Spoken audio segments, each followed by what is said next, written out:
former Liberal ministers, are among the biggest winners in a flurry of government appointments on the eve of a federal election likely being announced.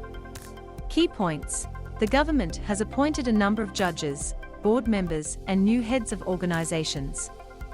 The government has appointed a number of judges, board members, and new heads of organizations. Much like before the last election, a swathe of people were appointed to the Australian Administrative Tribunal.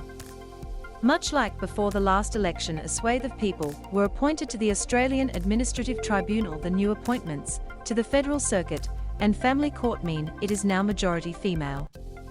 Prime Minister Scott Morrison is expected to call a federal election later this week, after which point the government will go into caretaker mode.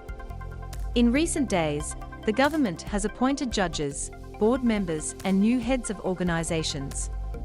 Among those getting a job is the former NSW Liberal Minister Don Harwin, who quit state politics last month to a 3-year term on the Australia Council Board.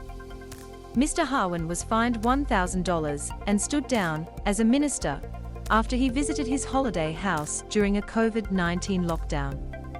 Tina Arena was also reappointed to another term on the Arts and Culture Board. Don Harwin is a former NSW government minister. In a move similar to the last election, the government has appointed a swathe of people to the Administrative Appeals Tribunal.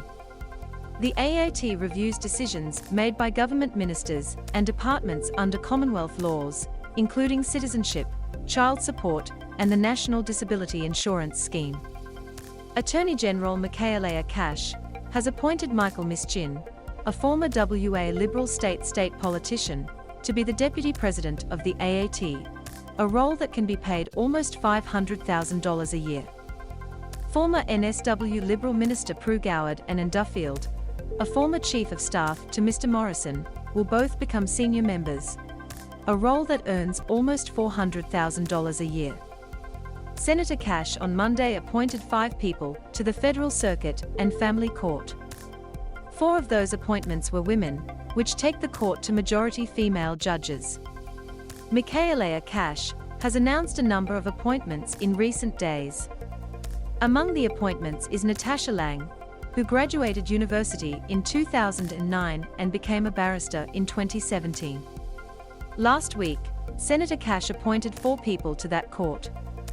On Friday, Senator Cash appointed Elizabeth Raper SC to the federal court. She also appointed Justice Fiona Ma to become a federal court judge and the president of the AAT.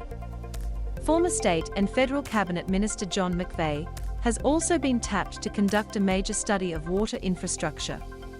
Water Minister Keith Pitt appointed Dr. McVeigh to that role and also appointed an oil and gas lobbyist to head the Murray-Darling Basin Authority.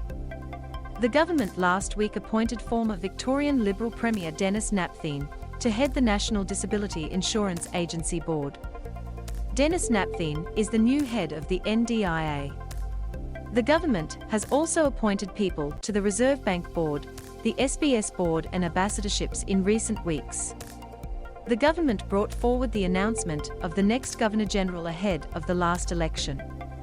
At the time, it informed but did not consult with Labor.